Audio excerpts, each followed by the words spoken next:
Doctor साहब अब बच्चा पैदा हो गया, अब आ गई बारी बच्चे की खुराक, और वो है दूध, और माँ के दूध का तो कोई नेमल बदल नहीं हो सकता क्योंकि नेचुरल है।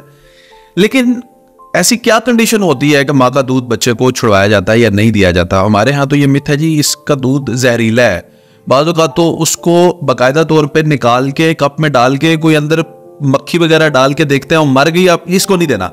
ये मिथ सो रहे हैं यहाँ। अच्छा, अब क्या ऐसी कंडीशन है कि माँ का दूध बच्चे को नहीं देना, और उस माँ के दूध का बेहतरीन मुतबादल क्या है?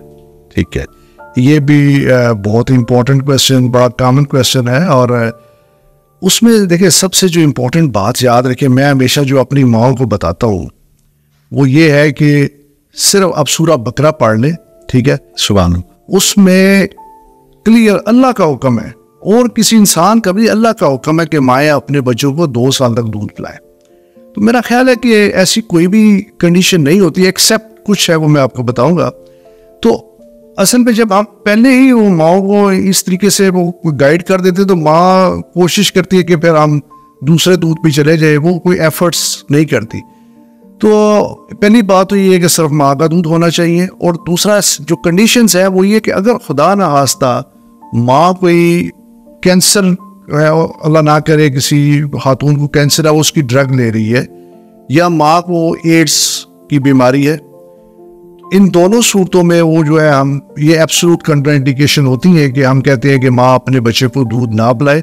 और तीसरा, अगर माँ की निपल पे एक हर्पीस वायरस होता है, वो एक लीजन होती है या किसी जल्दी वायरस होता है, कि अगर माँ बच्चा वो दूध पिएगा, वो छाती को मुंह लगाएगा हर्पीस वाली ब्रेस्ट को, तो बच्चे को भी वो बीमारी होने का खतरा है।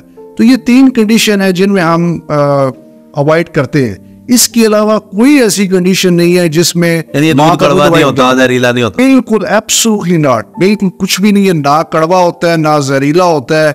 ये टोटल मिथ्स है, इनको खत्म करना चाहिए और माँ के दूध को प्रमोट करना चाहिए। इसका मुतबादल क्या है फिर? अगर वो 3 कंडीशंस में है कोई कंडीशन, माँ के दूध का परफेक्ट मुतबादल क्या? देखिए ये 2-3 कंडीशन बड़ी रेयर है, ठीक है। तो जो मेरे वही है बात ये कि मुतबादल जो होता है वो बड़ा आसान हमारे लिए। हम आप कहेंगे जी कि आप ये दूध है फलां कंपनी का दूध, ये दे दे, खुश्क मिल्क दे दे, क्योंकि गाय और भैंस का दूध यूजुअली हम 1 साल तक रिकमेंड नहीं करते। उसकी रीज़न ये होती है कि जो गाय और भैंस के दूध में जो प्रोटीन्स होते हैं, जो अज्जा होते हैं, वो माँ के दूध की अज्जा से डिफरेंट होते हैं। इसको कहते हैं स्पीशीज स्पेसिफिक, कि अल्लाह ताला की ज़ात ने जो बच्चा पैदा किया है उसके लिए दूध भी उसका माँ का उसी के मुताबिक है। तो हम जब उसकी जो अंतड़ियाँ नाजुक होती हैं उसमें अगर जब हम वो गाय भैंस का दूध जिसमें हाई प्रोटीन होती है वो देते हैं तो फिर काफ़ी सारे प्रॉब्लम्स होने का खदशा है, जिसमें कब्ज़ है, कॉन्स्टिपेशन है, बच्चे की जो अंतड़ियों में थोड़ा सा एलर्जी होने की वजह से ब्लीडिंग हो सकती है, तो अनीमिया जो खून की कमी भी हो सकती है। तो 1 साल तक तो हम वो अवॉइड करते हैं।